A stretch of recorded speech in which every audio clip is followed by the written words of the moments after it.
सुप्रभात। Class 10th Hindi व्याकरण। आज हम लोग दूसरा पार्ट का रिवीजन करेंगे, वाच्य। सबसे पहले तो वाच्य किसे कहते हैं? तो वाच्य यानी कि बोलने के विषय को ही वाच्य कहते हैं। जो बोलने का विषय होता है वही वाच्य कहलाता है। अतः क्रिया के जिस रूप से यह पता चले कि क्रिया का मुख्य विषय कर्ता है, कर्म है अथवा भाव है, उसे वाच्य कहते हैं। फिर एक बार, वाच्य किसे कहते हैं? तो बोलने के विषय को ही वाच्य कहते हैं। अब देखिए, बोलने का विषय कर्ता भी हो सकता है, कर्म भी हो सकता है और भाव भी हो सकता है। तो बोलने का जो मुख्य विषय होता है वही वाच्य कहलाता है। वाच्य के दो भेद हैं, कर्तृवाच्य और अकर्तृवाच्य। कर्तृवाच्य, इसमें कथन का मुख्य केंद्र बिंदु जो है कर्ता होता है, कर्म गौण होता है और कर्तृवाच्य में क्रिया सकर्मक और अकर्मक दोनों हो सकती है। जैसे राजीव पढ़ता है, राजीव पढ़ता है में राजीव जो है कर्ता है, तो राजीव ही बोलने का मुख्य विषय है और पढ़ना जो है क्रिया है। राजीव पढ़ता है, इस वाक्य में क्रिया जो है अकर्मक है क्योंकि इसमें कर्म नहीं है। अब इसी वाक्य को हम लोग सकर्मक क्रिया में बदलते हैं तो होता है कि राजीव पुस्तक पढ़ता है। राजीव पुस्तक पढ़ता है, इस वाक्य में क्रिया जो है सकर्मक है क्योंकि पुस्तक जो है वो कर्म है। तो कहने का तात्पर्य यह है कि कर्तृवाच्य में क्रिया सकर्मक और अकर्मक दोनों ही हो सकती है। दूसरा है अकर्तृवाच्य। तो अकर्तृवाच्य के दो भेद हैं, एक तो कर्मवाच्य और दूसरा है भाववाच्य। कर्मवाच्य, जिस वाक्य में केंद्र बिंदु कर्ता न होकर कर्म हो उसे कर्मवाच्य कहते हैं।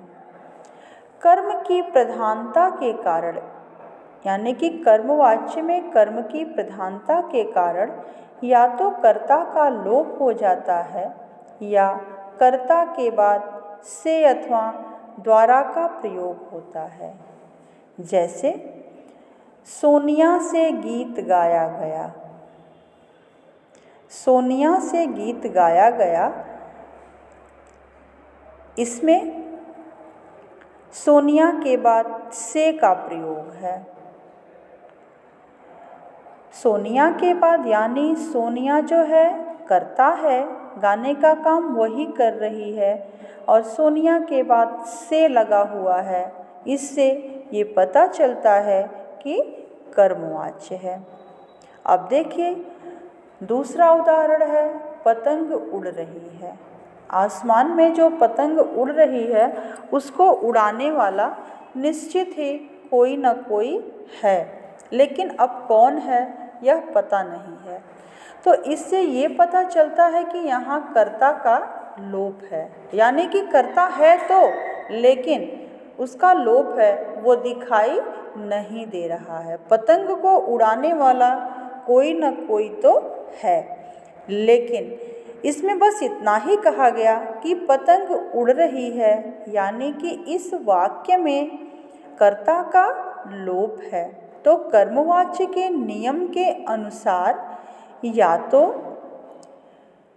कर्ता के बाद से या द्वारा लगेगा या तो कर्ता का लोप होगा। जैसे तीसरा उदाहरण, रोगी को दवाई दे दी गई। अब देखिए, जो रोगी है वो खुद दवा लेके नहीं खा रहा है, उसे दवा कोई दिया है, लेकिन अब दवा उसको कौन दिया इसका पता नहीं है, यानी कि इस वाक्य में भी कर्ता का लोप है। फिर है भाववाच्य। जिस वाक्य में कर्ता की प्रधानता न होकर अकर्मक क्रिया का भाव मुख्य है हो उसे भाववाच्य कहते हैं। और देखिए, ऐसे वाक्यों में क्रिया जो है सदा एकवचन, पुल्लिंग, अकर्मक तथा अन्य पुरुष में रहती है।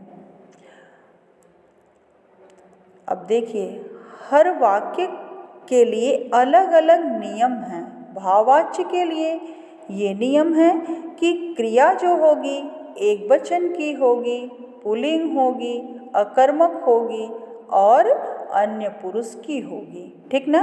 जैसे सोहन से चला नहीं जाता, अब मुझसे सहा नहीं जाता।